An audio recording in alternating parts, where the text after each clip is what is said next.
Not trusting someone can plague a potential relationship. This comes up more often in our work environments since, in our personal lives, we usually feel more empowered to simply move on. A friend of a friend, for instance, isn't somebody you're likely to explore this question with. That's because you can choose to simply stay home if that person is going to be part of the equation. Having the sense that you don't quite trust somebody at work, however, that can be an obstacle to productivity and culture depending on how closely they work with you. It's not limited to work situations, though. There are definitely other instances in our personal lives where we feel we have to spend time with someone we don't really care for. Maybe it's a friend of the family, your partner's friend, a relative, a kooky neighbor that's nice but keeps bringing cookies over. Could be anyone. Generally speaking, I would err on the side of following your instincts about somebody. This is a concept covered in depth in my video, Obey Your Creep Tingles. However, it's always okay to question what you think you know, at least when you're physically safe. Don't question what you think you know when you're being attacked by a lion. Questioning the validity of information, even if it's collected or created by you, is usually known as critical thinking and is so valuable to the human race that it's taught in colleges across the world. You'll often hear people claim that college taught them how to think. This is the skill they're referring to, and they're not wrong. Critical thinking is the act of a logical being who has developed a sense of discernment. And in a day and age where we largely acquire new information from the unvetted internet, being discerning with data is just a good idea. Well, it certainly is in my opinion, but by all means be discerning about that opinion and go research it for yourself. Potential reasons you don't trust a particular person can vary about as much as there are personality differences, so pretty much infinitely. But I've found it often comes down to one or some of 5 things. Stay tuned to the end to hear the big one that might give you a lot to think about. As always, I provide a principle in the end to sum it all up. I'll tangent just a moment to specify what we're talking about in this video. An exploration of trust with an individual that you're not sure about. This is not about a person who has specifically burned you or placed you in harm's way and has provided plenty of data as to why they shouldn't deserve your trust. This is probably more likely to be about somebody you don't feel much of anything for, other than a twinge of distrust. It's worth considering your experience from a different angle because we all have our own versions of being burned. So go ahead and critically think that too. Here are 5 reasons you may find yourself not trusting someone else. Number 1, a lack of relationship. In other words, you just don't know them. Not understanding somebody and or someone not understanding you is the most common contributor to a lack of trust. That's pretty straightforward. It just means you have no relationship with them. They do something weird and you don't get it. You probably do something weird that they don't get. You've probably gotten to know someone in your life that you used to think was a little off, and once you got to know them, you understood what made them seem that way, and then you forgave them for it. I am confident it's happened to you in the reverse too, by the way. In fact, it used to be my reputation at work. Oh, he's great, once you get to know him. In this case, the task at hand is to simply make efforts to get to know them and invite them to get to know you. Odds are good that as you understand each other more, trust will form and eventually strengthen. It's not guaranteed. I say again, it just improves the odds. Number 2, you are confused by their actions or choices. People do stuff we don't understand all the time, don't they? It really depends on your stance on the activity in question. Maybe you don't understand why people leave shopping carts in the middle of the parking lot because you always return yours to the stalls. Guess what? They don't understand why you return them to the stalls either. Maybe if you asked why they leave the carts wherever, you'd get an answer that made sense from their perspective. Maybe. It's pretty easy to watch someone do something we don't understand and simply decide we don't trust or like them. In fact, it's really easy. This comes from a negativity bias we humans have that works harder for us to avoid danger than gain pleasure. That's because for our ancestors, danger meant life or death, and pleasure was only a luxury. It's hardwired into our brains. That doesn't mean we can't do something about it, though.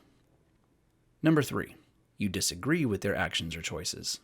Let's say you actually had the conversation with the shopping cart abandoner, and they told you why they do it, and you still don't like it.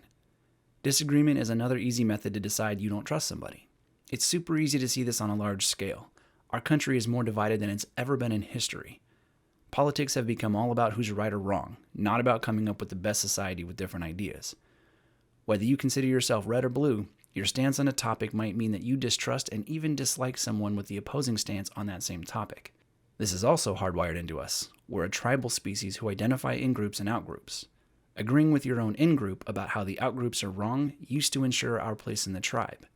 Having a place in the tribe meant safety. Safety meant survival. We're back to life or death wiring in a day and age where that's not usually what's at stake. But still, we can do something about this. Number 4, they've expressed disagreement with your actions or choices. Very similar to number 3, but in this case, they've brought it to your attention instead of you making the observation. Sometimes being told outright that someone thinks we're wrong about something is a very catalyzing event. We make a snap decision about them then and there, figure we want nothing to do with them, and possibly even devalue them as a person. This might be hard to hear, but it's only because you were offended. Most people don't like to hear they're wrong. And even when somebody tells us they only disagree with us, we hear that they think we're wrong. And it's true, they may actually think we're wrong, just like we probably think they're wrong for being on the other side of this thing. Do we need to be offended by their opinion? No, absolutely not. People can and should disagree all the time because good, healthy conversations about topics that merit them can bring people to better ideas. Better ideas improve the world, but we can't get to those great ideas unless we have a dialogue about the thing without deciding the other person can't be trusted. Tony Robbins would tell you that we generally don't get mad at people, we get mad at the differences between their rules and our rules. Our opposing maps and models of the world, in other words. Number 5, insecurity is the culprit. This is a big one, a significant contributor that is usually overlooked. It could be that you've identified something in them that exacerbates an insecurity you have about yourself. There's no shame in this. We all have insecurities. But this one is quite a bit trickier because by nature of having identified this, you have to start with a pretty healthy sense of self-awareness.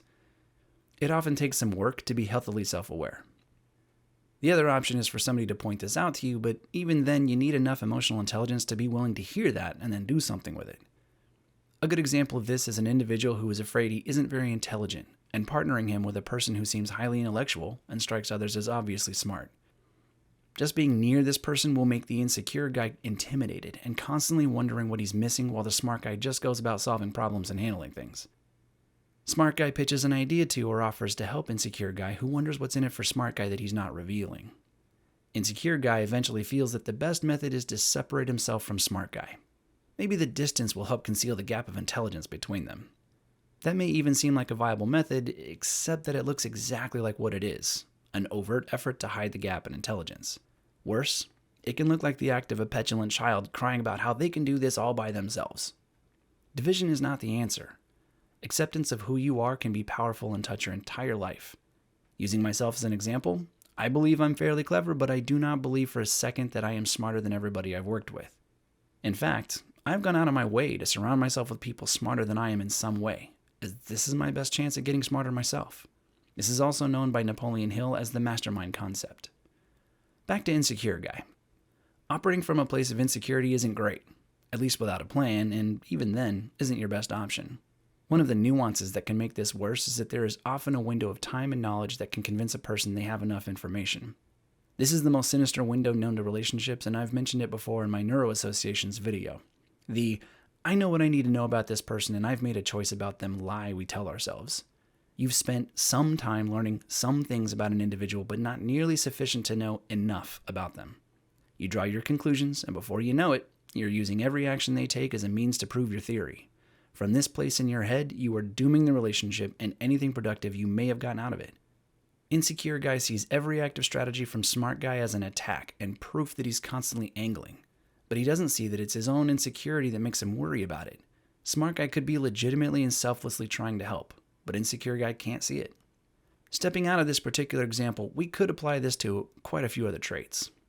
Insecure guy doesn't think he's as good looking as handsome guy. He wants distance to not have such a strong contrast to be compared to. Insecure guy doesn't think he gets as good a reaction as funny guy, and wants distance so his own jokes can be appreciated. Insecure guy can't imagine why crazy work ethic guy is always at the office, so he wants distance to make sure it looks like he's pulling his own weight, and so on. Self-acceptance is step one before even looking at improving a relationship, let alone one with a person who makes you feel any particular way about yourself. It can help you identify that you're feeling something at all, and then, hopefully, why. Moving past the sinister window is step two. Actually get to know them, and by being honest with yourself, you may find it easier to be honest with them. You may even find they've been honest with you the entire time. The principle. When questioning others, start with yourself.